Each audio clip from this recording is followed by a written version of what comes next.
Saludos a todos, queridos hermanos, nos encontramos de nuevo para este segmento Hablemos de Dios. Hace algunos días hablábamos sobre la historia de la iglesia inmersa dentro de la historia universal que conocemos nosotros.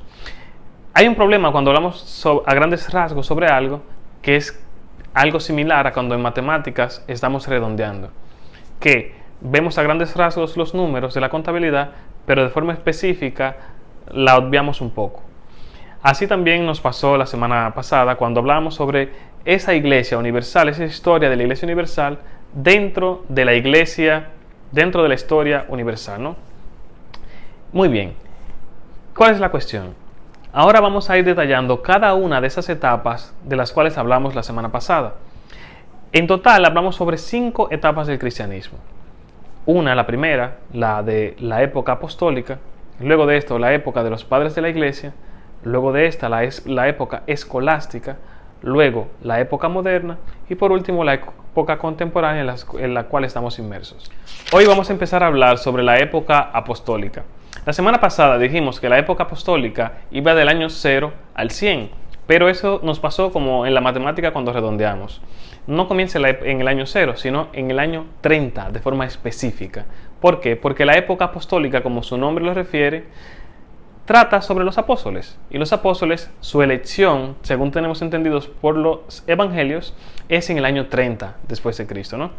Entonces, comenzamos desde el año 30 hasta el año 100, cuando tenemos entendido por la historia que muere el último apóstol, el evangelista San Juan.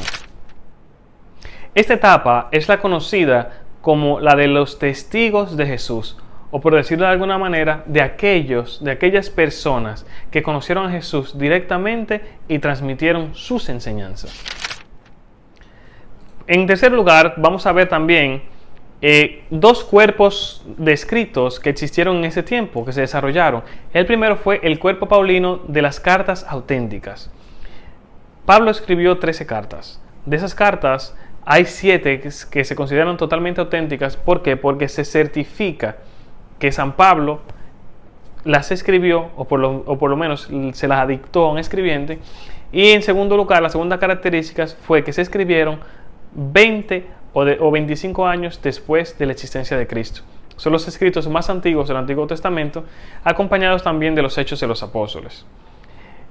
San Pablo escribió 7 cartas auténticas, de las que conocemos: la carta a los Romanos, primera y segunda de Corintios, la carta a los Gálatas, la carta a Filemón, a Filipenses y la primera carta a los Tesalonicenses. En ese tiempo también se desarrolló el libro de los Hechos de los Apóstoles. El libro de los Hechos de los Apóstoles nos dicen 2 cosas. Primero, nos dice qué pasó después de la muerte de Cristo o la vida de los apóstoles. Y en segundo lugar, nos dice qué cosas se fueron sucediendo en las primeras comunidades cristianas.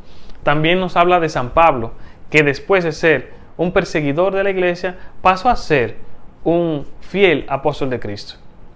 Acuérdense, en un otro orden, que la comunidad que conformó el cristianismo en esa primera etapa de la fe cristiana fueron comunidades judías que eran apocalípticas, sectas, ¿no? Y otras comunidades también judías. Por eso se le llamó a este tiempo, a los participantes de la iglesia de este tiempo, judeos cristianos. Luego viene San Pablo con su gran obra evangelizadora y adopta o le ponen el sobrenombre de el apóstol de los gentiles o el apóstol de las naciones por su gran evangelización. Otro acontecimiento grande que pasó durante esta primera etapa, que el centro del cristianismo dejó de ser Jerusalén luego de la destrucción del templo en el año 70. Y también otra idea de esta etapa que tenemos que resaltar es la influencia del apóstol San Pablo en todo el cristianismo posterior. San Pablo, de una forma u otra, conformó el cuerpo doctrinal de lo que fue la iglesia desde sus primeras etapas, y también influyó en todos los estudios posteriores de la fe cristiana. Sin duda alguna, San Pablo fue el gran apóstol de los gentiles, pero también fue la gran doctrina del cristianismo, todavía hasta el día de hoy. Fue el que más escribió, aunque también existen los evangelios, obviamente, y otras cartas, las cartas que conocemos como católicas y el Apocalipsis de San Juan. Al final de esta etapa tenemos que reconocer que Jerusalén dejó de ser el centro del cristianismo y lo pasó a ser el mundo, por decirlo de alguna manera, o el mundo conocido hasta este tiempo. Hablemos más bien del Imperio Romano.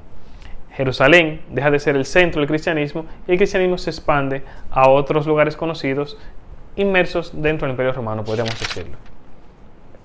Esto ha sido todo por hoy. No olviden dejar sus comentarios, no olviden darle me gusta, no olviden compartirlo. Y nos vemos la próxima semana en otra entrega para ver la segunda etapa del cristianismo en la época actual.